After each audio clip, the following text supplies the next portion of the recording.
In Christchurch to mark a pretty significant milestone in the Christchurch schools rebuild that started following the earthquakes just over a decade ago now. The government of the day made a commitment to rebuild or renovate or repair 115 schools. So far we have completed 81 schools in that program. We've got another 27 in the pipeline at the moment, so work is happening, and this is one of the ones where that work is happening. And today we're announcing the final instalment of funding, $301 million, to make sure that we can finish the overall Christchurch schools rebuild program. It's been a massive undertaking. Along the way, we've learned a lot. It's been probably the biggest school rebuild and renovation program we've ever undertaken in New Zealand's history. Some of the schools ended up needing more work than was initially estimated following the quakes to bring them up to standard and to give them the type of quality learning environment we want all of our kids and teachers to be able to have. And I think that what we've been able to achieve here with the Christchurch schools rebuild provides a useful template for where we have to do similar kind of projects in other parts of the country in the future. So, it's a big milestone being able to get to the last instalment of funding so that the last of that work can get underway. And I know that for the schools who are really enjoying their new spaces, that they're making the most of them. And with that, I'm happy to open up for questions. Students are striking for climate change today. Have you seen their 5 key demands they want the government to act on? Yes, I have, and the government's making a lot of progress on many of the issues that the students are striking about. Climate change has been at the forefront of the government's agenda over the last 5.5 years, and it will continue to be so. What assurance can you give young people that your government will deliver the emissions reduction action that's required to give them a safe future?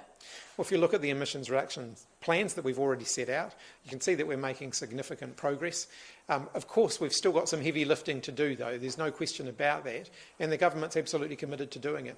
You said this is the last top-up for the Christchurch schools rebuild. Is that your expectation, that this will be the last time you have to increase the money for this funding? That's certainly my expectation. That's the advice that we've got at the moment. You never say absolutely never, but we have been quite conservative in the way we've funded the rebuild program to make sure that we're providing enough funding to get the work done that needs to be done. And you say it might be a bit of a template for other areas. Is it the likes of some of the areas affected by flooding? You may look at sort of similar things, because a lot of schools up in those areas have been affected as well. There's been some significant damage to some of the schools, and so we will be able to draw on the lessons from the Christchurch experience and making sure that we're getting those schools back up and running as quickly as possible, first and foremost, but then also rebuilding so that they're resilient and sustainable and providing the kind of learning environment that we want them to have in the future. What would be some of the lessons that you would take then from what you've seen in Christchurch? I mean, after the announcements were made in Christchurch about the redistribution of some of the schools, that went down pretty badly. What sort of lessons would you take from what you've seen here in Christchurch? Well, I certainly think some of those very early lessons about the damage that can be done to community cohesion when you try and push through an amalgamation process right in the heart of sort of an emergency response. We certainly wouldn't be trying that in any other part of the country. But there are lessons just in terms of the way we manage the construction process that will have, I think, a bearing on other school rebuild projects around the country. So we've moved to more sort of standardised designs here because we know we can build them faster and cheaper if we stick to similar designs.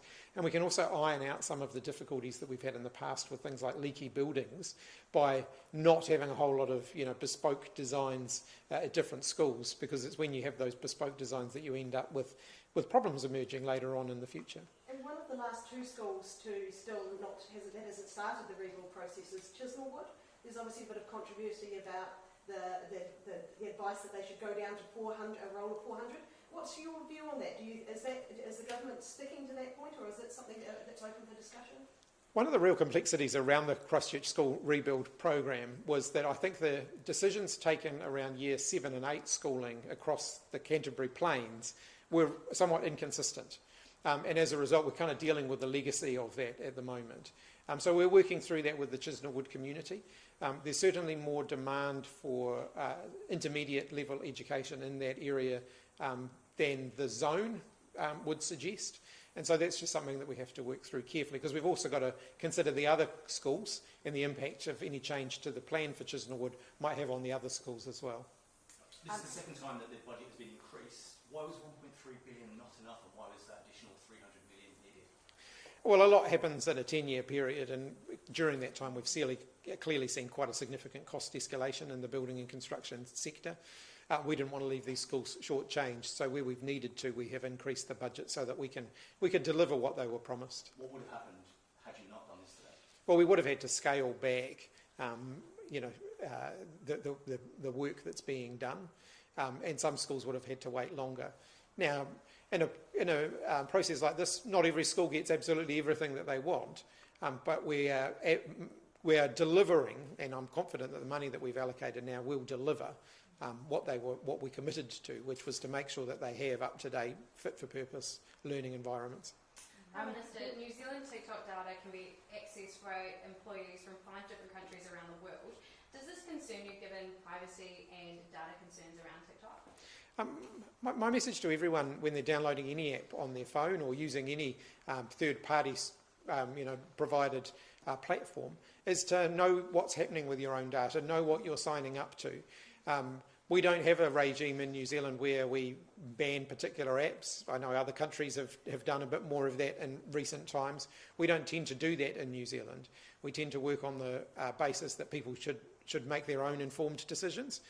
So my message to everyone is just know what's happening with your data. When you're providing your information and your photos, your videos, your images, your personal information to a platform, you should know what they're going to do with it. Parliament is considering banning the app from parliamentary devices. Is this something you would support? Look, that's ultimately a matter for the relevant agencies concerned. When you were police minister, bear with me on this one, Yeah. you were advised that the new drug driving legislation would be tough to enact due to a lack of available technology, which is now being proven to be true just ahead of the rollout. Was the legislation a waste of time and resources? No, the legislation is now there so that when there is a platform that allows for roadside testing on the spot, it can be rolled out and implemented quite quickly. When we implemented roadside on-the-spot testing for drink driving, for example, initially there was a 2-stage process. So people would provide an on-the-spot test, but then they would have to provide an evidential test. And as the technology got better, that process was able to be streamlined. I imagine that a similar process will happen here. We haven't got to the point where the police are confident that they've got a reliable on-the-spot test that can be used on an evidential basis. And so, they'll explore how they continue to make sure that they're taking a zero-tolerance approach to drug driving in the meantime, and they'll continue to work to identify a technology solution that will allow them to do more of that on-the-spot testing. Prime Minister, are you aware of Rob Campbell's comments about health restructuring and potentially thousands of jobs being lost? Is you willing to comment on that? Look, I don't want to get into all of that. He's entitled to express and say whatever he wants to say now as a private citizen. But what I would say is that his departure from the 2 roles that he has left in the last 48 hours was nothing to do with policy and everything to do with what's the appropriate level of conduct for someone who's holding a position in which they're expected to be politically impartial. You're going to the Al-Noor Mosque after this, so will you is there a particular message that you'll have for that community when you meet with them after? This is my first opportunity to meet with them since I've become Prime Minister. It's clearly a community that has a real interest in a particular program of work that the government's undertaking, which is the recommendations arising from the Royal Commission into March 15.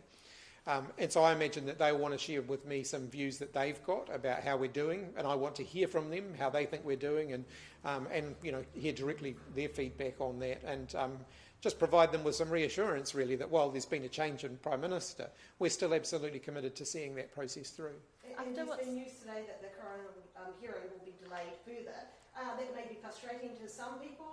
Will you have any particular comments on that? Do you reassure them about that process? The independence of the coronial process, I think, is one that's really important, and so I will certainly reiterate that to them. It's not something that politicians should interfere with, but I can certainly understand why they will want to see some outcomes, but I know that they'll want to see the process done thoroughly as well.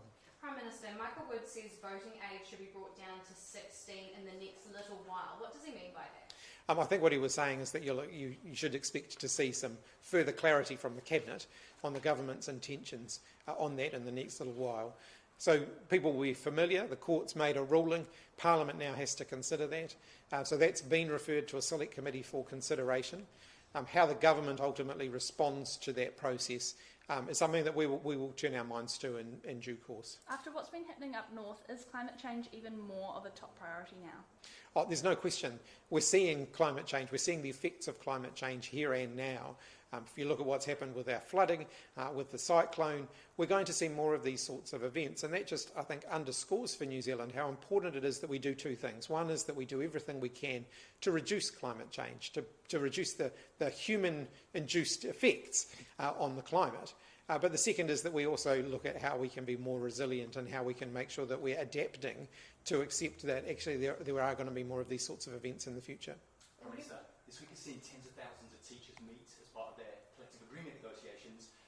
There's a lot of anger and frustration around pay and working conditions. NZEI have not ruled out industrial action.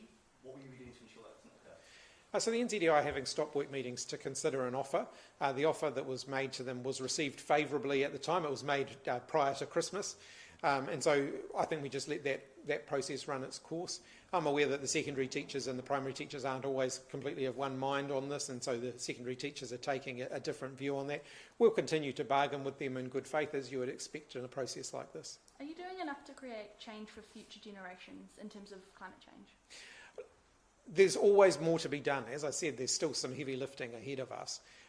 But many of the things that are going to make the biggest difference to our emissions are going to take some time. So when we think about, transitioning to more renewable energy use, one of the biggest things that we can do, that doesn't happen overnight. It requires some hard work and some ongoing work to make that happen. And that's exactly what the government's focused on.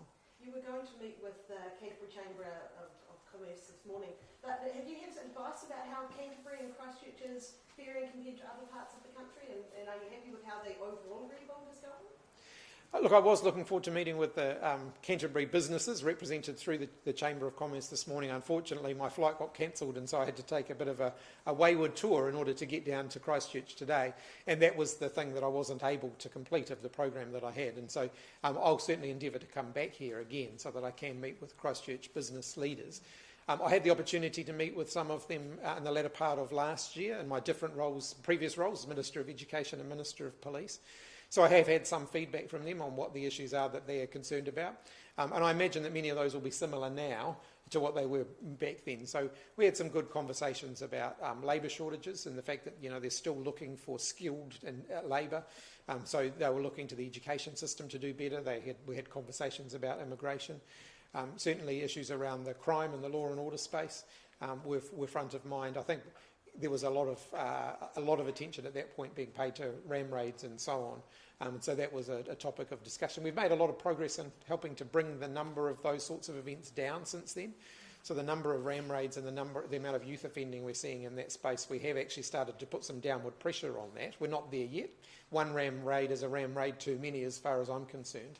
But we've made some progress on that, and things like the Fog Cannons initiative just to provide more safety and comfort to those retailers who are quite rightly concerned about that.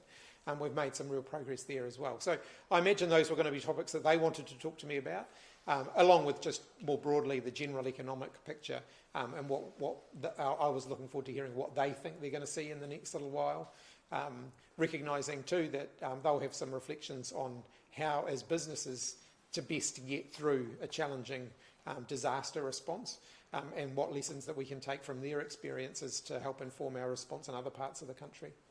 Prime Minister, sorry, do you have a TikTok account, and will you be considering using it as Prime Minister and during the election? No, this is going to age me a bit. No, I don't have a TikTok account, I'm afraid. Will you be considering using it as Prime Minister and during the election? No, it's not a platform that I have ever used before. All right, thanks everybody. Cheers.